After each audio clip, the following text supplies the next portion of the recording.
Assalamualaikum warahmatullahi wabarakatuh. Sampurasun baraya tepang dangudi sareng bidangan dongeng Sundanya. Urang ngadongeng dieu, urang neraskeun hanca dongeng anu katunda kalayan ngabantun jajara carios si Oteh Tuyul Toloheor. Ieu dongeng teh karangan Mang Nyalira. Sok sanaos dongeng anu basajan malah mandar janten hiburan atuh kabaraya anu setia manco karena dongeng emang di mana we ayana mugia sadayana teh aya dina kasehatan lahir sinarahan batin salabina aya dina panang tayungna Allah subhanahu wa ta'ala. Atuh tong hilap ira rojong channel emang ditaroelannya tombol subscribe-na oge nganuhunkeun kanu parantos like oge komen. Mangga mitra supados tenyang kolong ting kana waktos urang sami-sami dangukeun kumaha terasna ieu carita si Oteh teh sok kaparayun sadayana.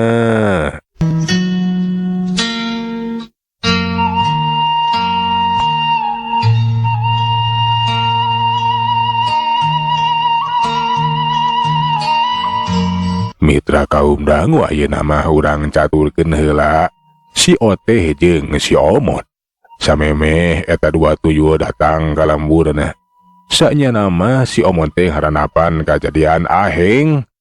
Ari eta kajadian teh mangrupakeun impian anu jadi nyata mitra. Ari eta impian teh cenah kieu. Nah hiji peuting si Omot teh sarewe ti branaker. Dina sajeroning sare teh bet ngimpi sagala rupa. Ari dina eta impian si Omot teh kadatangan ku hiji sepuh anu geus katingali kolot pisan. Dina mimiti bulu geus nepikeun ka buuk teh bararodas kabeh.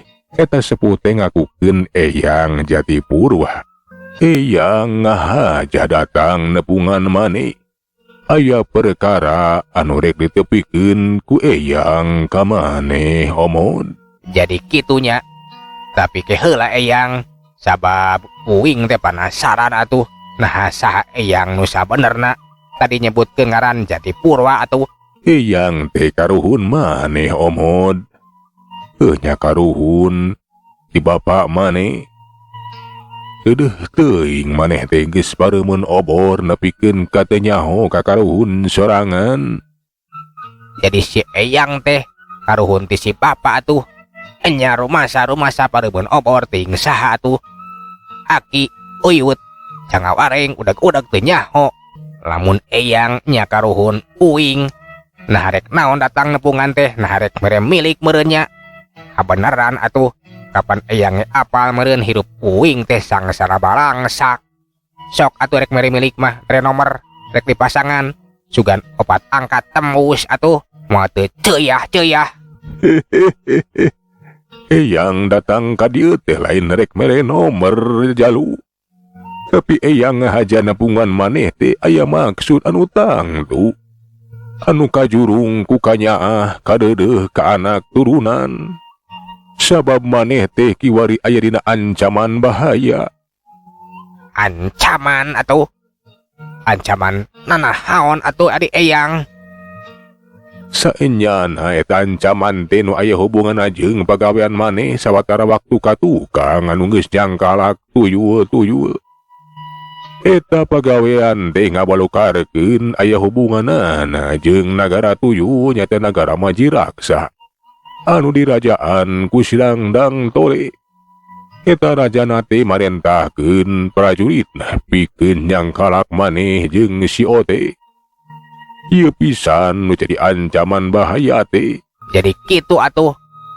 Eyang datang terek ngabejaan lamun uing teh aya dina ancaman eta Sidangdang Tole negara tuyul. Bener pisan jalu.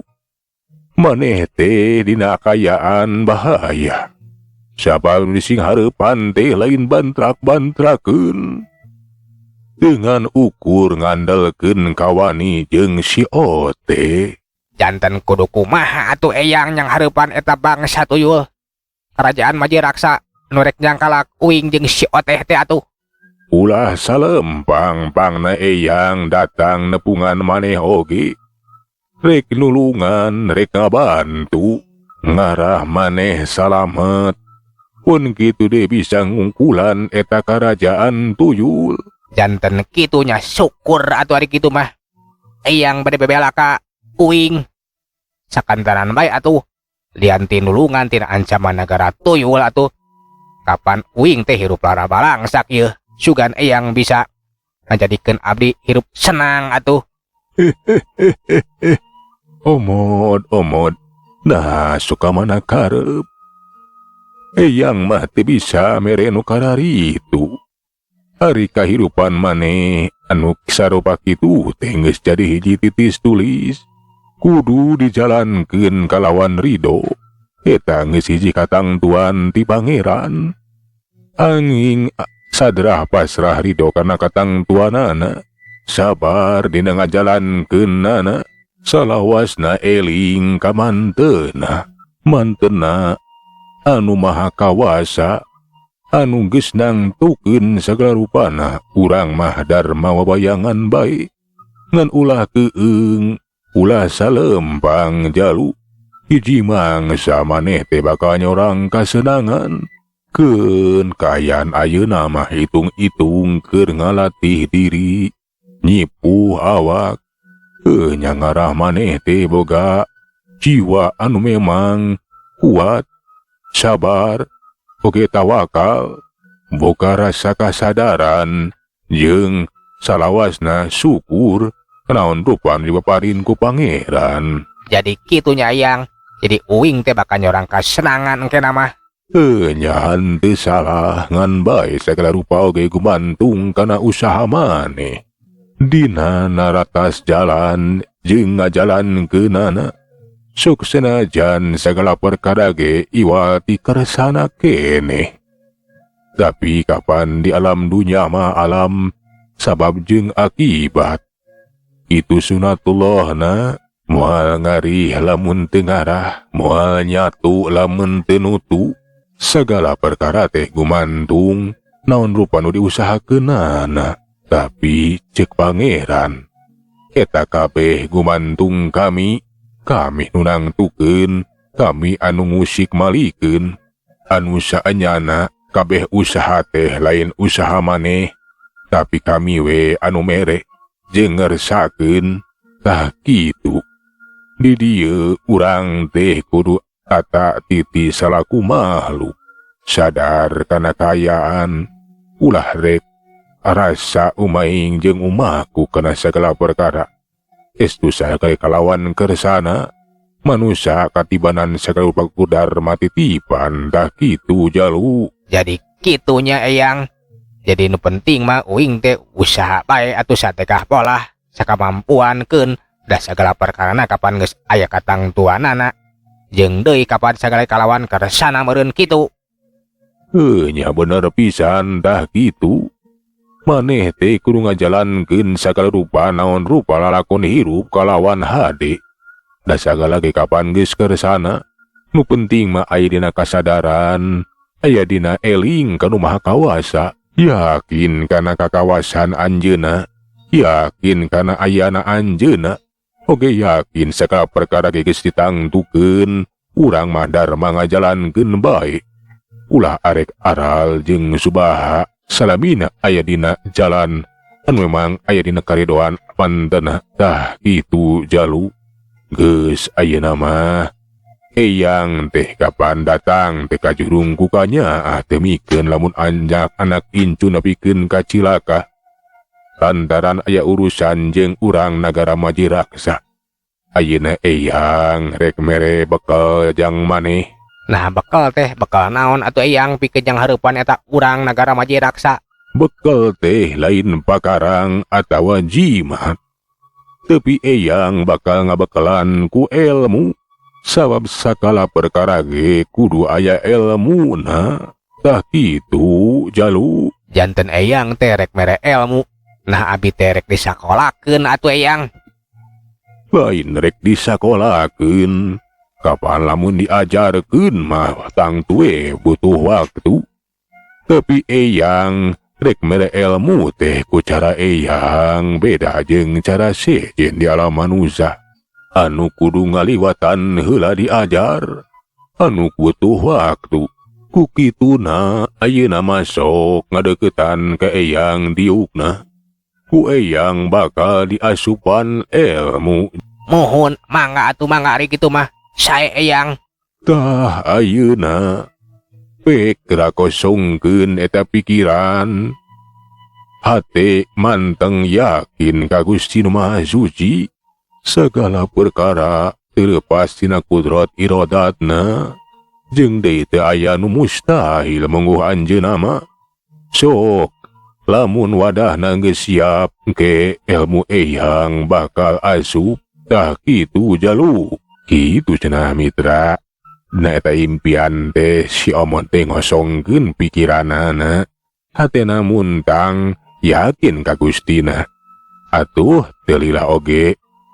Satutasna eyang Jatipurwa ngandalkeun dampaleungeunna.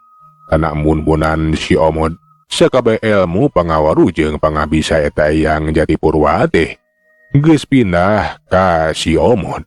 Lamun ceuk kiwari mah geus dibluetoothkeun mitra ditransfer meureunnya. Sabadareng semindahkeun ilmu. Atuh eta si Omot teh ngorejat hudang. Korejat hudang manehna kaget nu lain dikieun sahabat impian teh asa nya karasa nyata. Aduh, eyang. Mana eyang teh? Geuning ngimpi teh ngimpi. Asa aya di kieuna eta si eyang Jatipurwa teh. Alah.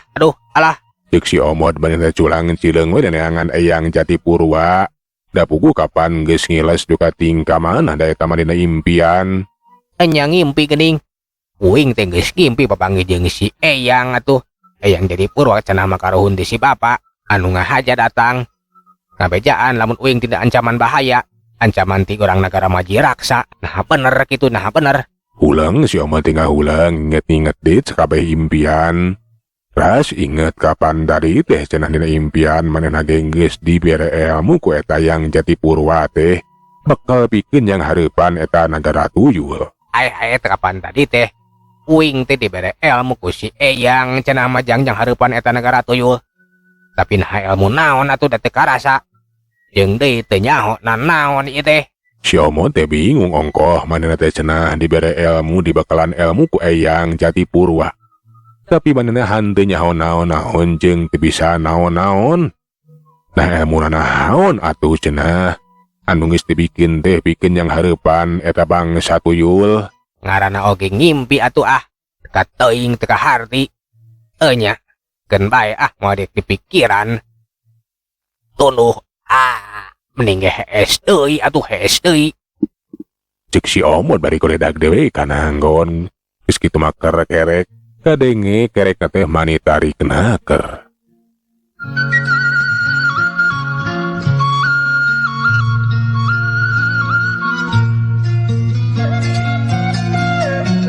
Turkeun isukna wanci geus beray-berayan.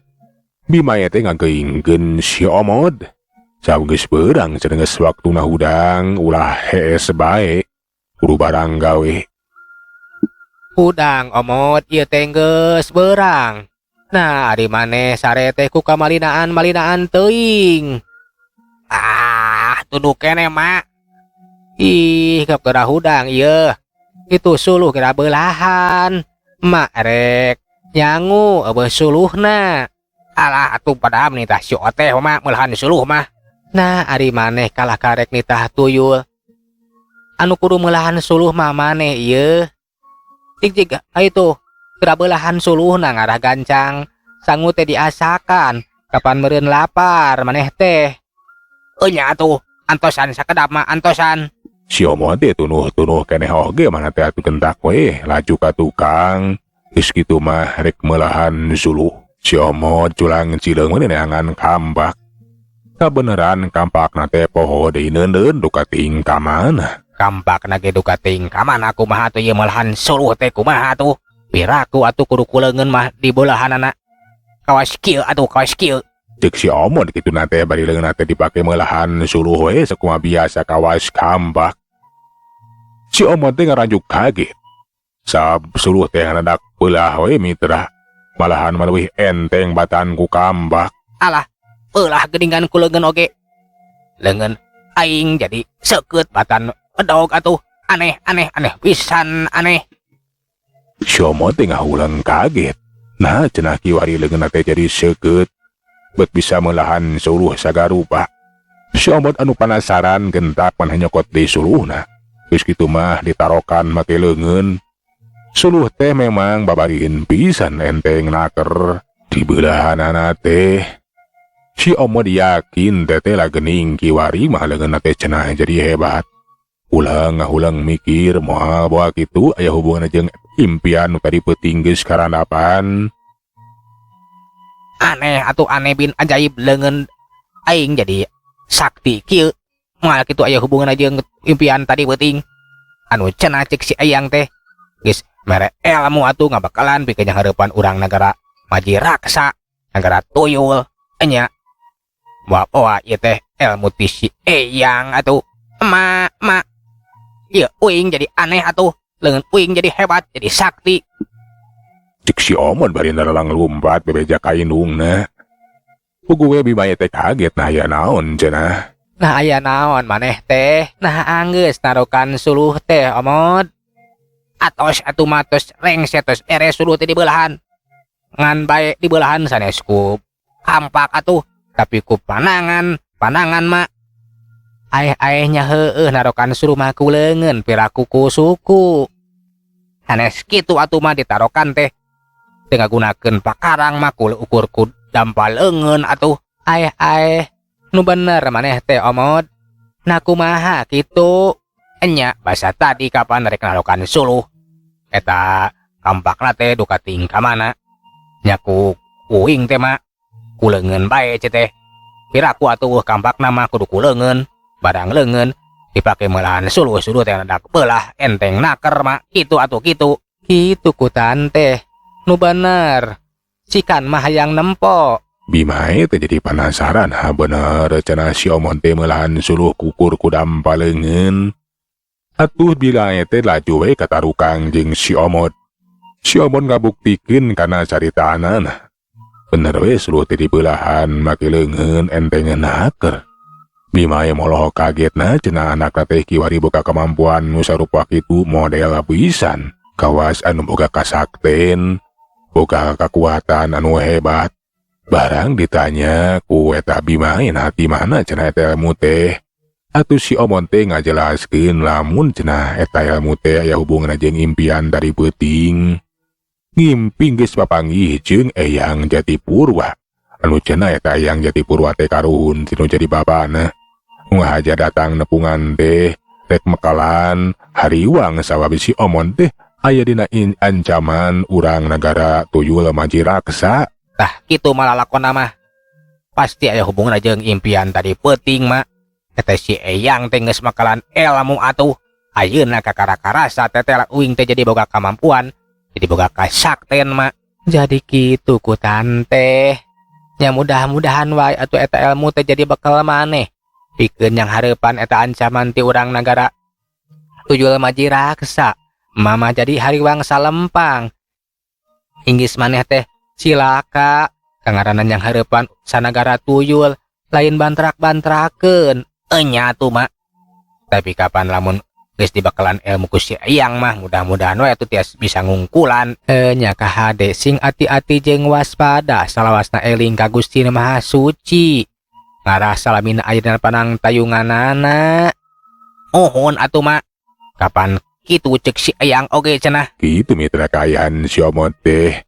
Tetelah gening cenah impian teh bet jadi kanyataan. Si Omot jadi boga pangabisa. Anu can kungsi diajar atawa leuwih ti heula kudu ngalewatan diajar. Teteh lain ngan saukur bisa narokan suluh ku leungeun. Kiwari mah karasa ku si Omot. Maneh teh jadi nyaho itu jeung ieu. Malahan mah Bimae teh kaget abis si Omot kiwari mah kawas kolot we nyaritana. Jadi leuwih dewasa. Malahan mah boga kanyaho anu memang can kungsi diajar. Eta kanyaho teh memang kanyaho kolot. Nuguna pikeun kahirupan manusia. Bimae ngarasa reueus teteh gening cenah anak teh kiwari aya parobahan anu hade. pon gitu tina gerak gerikna si Omod. Beda pisan ayeuna mah. Lianti eta si Omod teh bet bisa ngubaran sagarupa. Da eta we basa Mang Tasmin ahari kabalik di sawah.